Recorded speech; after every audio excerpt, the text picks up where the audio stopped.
प्रोनेसिस investor academy के इस brand new video में आप सभी का बहुत बहुत स्वागत है। एसआईपी जारी रखे या रोक दे, जब भी मार्केट में थोड़ा भी प्रॉब्लम आता है तो इस तरह का प्रश्न बहुत आता है आप लोगों का। तो इस वीडियो में हम इसी टॉपिक को डिटेल में समझने जा रहे हैं।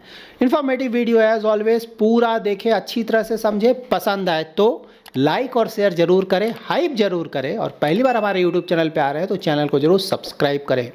सबसे पहले कंपाउंडिंग का थोड़ा बेनिफिट मैं आपको दिखा देता हूं कि कंपाउंडिंग काम कैसे करता है, उसके बाद मैं इस टॉपिक को डिटेल में कवर करने जा रहा हूं। यहाँ पे देखिए, ऊपर अगर आप देखेंगे ना तो क्या है, मंथली इन्वेस्टमेंट 5000 रुपीज़, मतलब कि आप मंथली 5000 रुपीज़ का इन्वेस्टमेंट कर रहे हैं। 10 साल तक आप करते हैं इन्वेस्टमेंट और एक्सपेक्टेड रेट ऑफ रिटर्न, मतलब आप मान कर चल रहे हैं कि रफली 12% के आसपास का रिटर्न आप अपने इन्वेस्टमेंट में जनरेट करेंगे।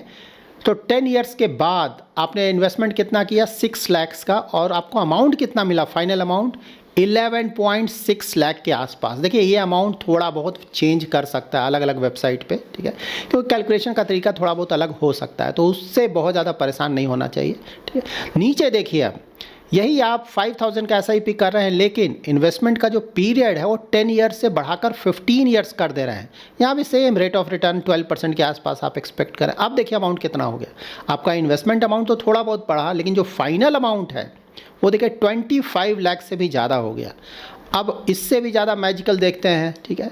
अब सिर्फ हमने 5 ईयर्स और बढ़ा दिया ना, ऊपर देखिए आप, सेम 5000 का इन्वेस्टमेंट, 12% का रेट ऑफ इंटरेस्ट, अब 20 ईयर्स तक हम एसआईपी करते हैं। यहाँ भी आपका जो इन्वेस्टमेंट अमाउंट है थोड़ा बढ़ा, लेकिन जो फाइनल अमाउंट है ऑलमोस्ट 50 लाख हो गया है।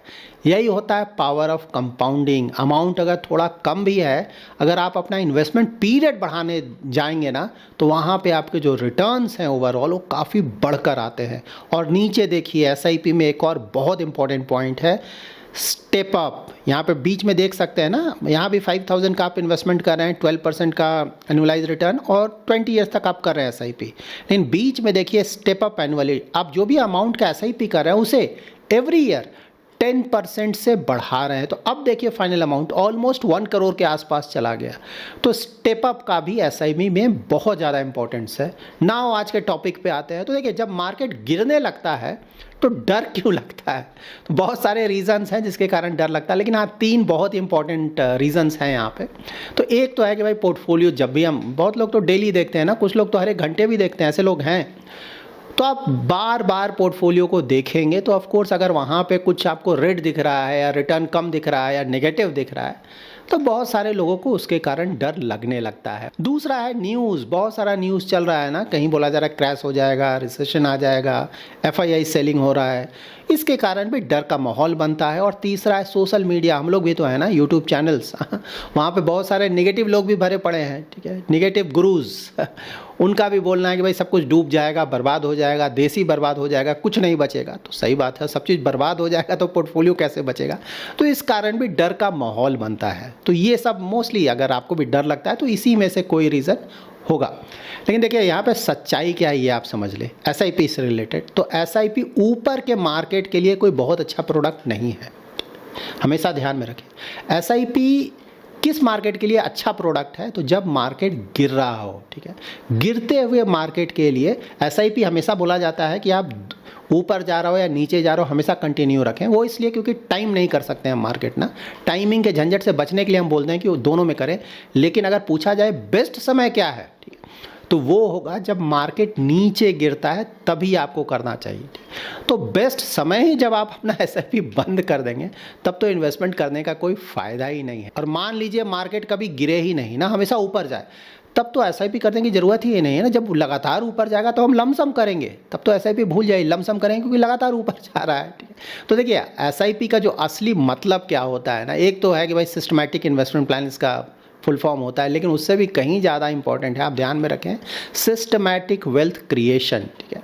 तो एसआईपी में आपको हमेशा ध्यान में रखना है कि जब भी मार्केट ऊपर जाते हैं तो तो आपको जो म्यूचुअल फंड यूनिट्स हैं ना वो कम मिल रहे हैं, लेकिन जब मार्केट नीचे जाता है तो आपको म्यूचुअल फंड यूनिट्स ज़्यादा मिल रहे हैं, जो कि लॉन्ग टर्म में आपको बहुत बेनिफिट मिलेगा। इसी को बोलते हैं रुपी कॉस्ट एवरेजिंग।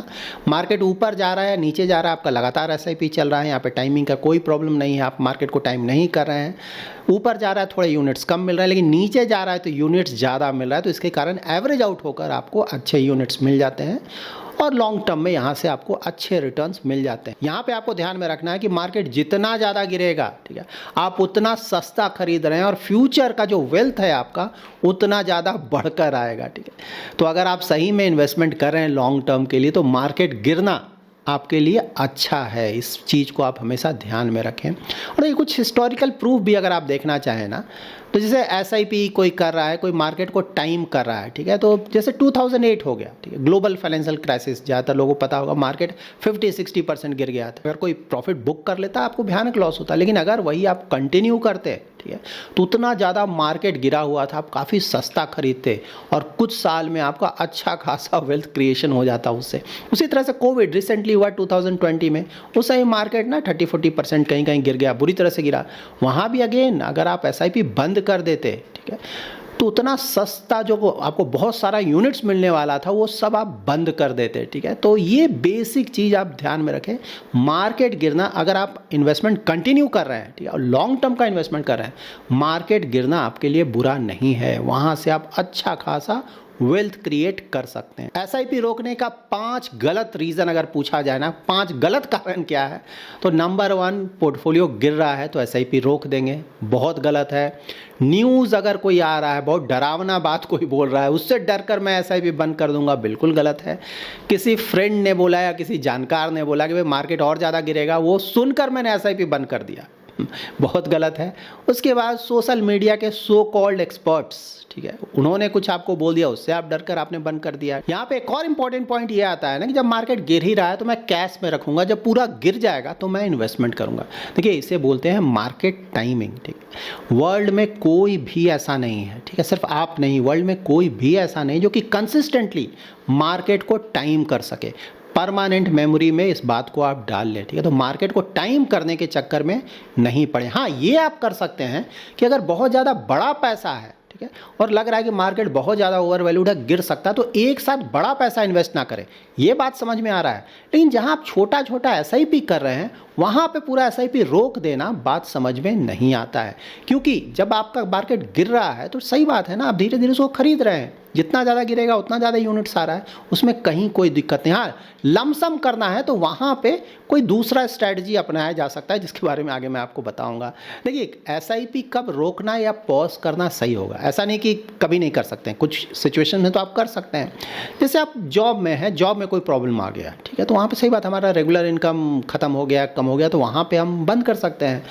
उसी तरह से कोई इमरजेंसी फ़ंड आपका नहीं है, ठीक है, आपने इमरजेंसी फ़ंड बनाया ही नहीं, कहीं कोई ज़रूरत आ गया तो वो आप करोगे, या फिर किसी तरह का मेडिकल इमरजेंसी हो गया, या फैमिली में किसी तरह का क्राइसिस हो गया वो करोगे, या फिर आपका जो गोल था वो पूरा हो गया तो वहाँ पे भी ज़रूरत नहीं है, ठीक है भाई सब कुछ कर लिया, वहाँ पे बंद कर सकते हो, ये सब बात ठीक है, ठीक है। लेकिन एसआईपी मार्केट के कारण नहीं, एसआईपी पर्सनल कैश फ्लो के कारण रोकी जा सकती। नाउ जान लेते हैं SIP versus lump sum strategy in falling market, ठीक है। लमसम से रिलेटेड बहुत सारे क्वेरीज आते हैं। लमसम हमेशा ध्यान में रखें कि अगर आपको मार्केट का बहुत ज़्यादा आइडिया नहीं है, आप पुराने प्लेयर नहीं है, तो लमसम करें ही नहीं, सबसे पहले याद रखें। दूसरा ये याद रखना है कि अगर लमसम करना भी है तो जब मार्केट बहुत ज़्यादा गिर जाए ना, 10%, 15%, 20% इस तरह का गिरावट आए, तो लमसम करना कहीं ज़्यादा सही होता है, ठीक है। इसके बाद आपका स्ट्रैटेजी क्या हो, तो जैसे मार्केट गिर रहा हो ना, एसआईपी चल रहा है, बहुत अच्छी बात है, कंटिन्यू करना चाहिए। थोड़ा बहुत अगर पैसा है तो उसमें और ज़्यादा डालना चाहिए ना, उसे हम बोलते हैं स्टेप अप एसआईपी। थोड़ा और एक्स्ट्रा पैसा है तो एसआईपी का अमाउंट बढ़ाइए, या फिर दूसरा एसआईपी स्टार्ट कर दीजिए कुछ पीरियड के लिए, ताकि उसका और एडवांटेज उठा सकें। और अगर बहुत बड़ा पैसा है आपके पास लेकिन मार्केट का ज़्यादा आइडिया नहीं है, तो क्या करें, तो आप 6 मंथ्स का एसटीपी करें, systematic transfer plan. Debt fund में पैसा डालें, वहाँ से एवरी मंथ 6 मंथ्स तक आपका पैसा ट्रांसफ़र होता रहेगा, तो यहाँ भी आप अच्छा खासा एवरेजिंग कर सकते हैं। देखिए, मार्केट की जानकारी नहीं है, आपने बड़ा पैसा डाला, उसके बाद मार्केट गिर गया तो अननेसेसरी आप डर जाएंगे और हो सकता है आप बेचकर भाग जाएं, आपको अननेसेसरी लॉस होगा या फिर रिटर्न्स कम हो जाएंगे, ठीक है। तो इसीलिए मैं बोल रहा हूँ अगर अच्छी जानकारी नहीं है तो लमसम से बचें। बड़ा पैसा 6 मंथ्स का एसटीपी और एसआईपी है तब तो बहुत अच्छी बात है। अब जान लेते हैं ये जो स्मार्ट इन्वेस्टर्स हैं वो क्या करते हैं, ठीक है। एसआईपी कभी बंद नहीं करते हैं, ठीक है। मार्केट फॉल से ज़्यादा डरते नहीं है। थोड़ा बहुत डर तो सबको लगता है ना, हम लोग ह्यूमन बींग्स हैं, ठीक है। अगर मार्केट ज़्यादा गिर जाता है लगना भी चाहिए ना, नॉर्मल टेंडेंसी है, लेकिन आप बहुत ज़्यादा डरने की ज़रूरत नहीं है। और डरने से भी कहीं ज़्यादा ज़रूरी है कि भाई डरना तो ठीक है, थोड़ा बहुत डर गए लेकिन उसके कारण बंद ना करें, ठीक है। और उसी तरह से सिर्फ न्यूज़ के चक्कर में नहीं रहें, किसने क्या बोल दिया। आप भी पढ़े लिखे हैं ना, थोड़ा डेटा आप भी चेक कीजिए, डेटा के आधार पे जाइए। किसी ने क्या बोल दिया, ऐसा ही आकर बोल दिया, उसके आधार पे नहीं जाएं, ठीक है। कुछ भी बोला जा रहा है उसके पीछे क्या डेटा दिया जा रहा है, क्या जस्टिफिकेशन दिया जा रहा है, उसको आप ध्यान से समझने की कोशिश करें और लॉन्ग टर्म का सोचिए। ये 1-2 महीना 1-2 साल के चक्कर में नहीं रहे, यहाँ पर वेल्थ क्रिएशन नहीं होगा। इक्विटी में रिस्क बहुत ज़्यादा होता है, तो अगर आप यहाँ आ रहे हैं लॉन्ग टर्म सोच कर आए और वहीं पे आप अच्छा खासा वेल्थ क्रिएट कर सकते हैं। लेकिन वॉरेन बफेट भी तो यही बोलते हैं ना, be greedy when others are fearful. तो अगर आपको लग रहा है कि डर का माहौल है तो आप खुश हो जाएं, ये आपके लिए अच्छा समय है, यहाँ पे इन्वेस्टमेंट करना चाहिए ना। एक एक्शन प्लान ना समझने की कोशिश करते हैं, फाइनली जो कुछ भी हमने बोला उसको समझने की कोशिश करते हैं, ठीक है।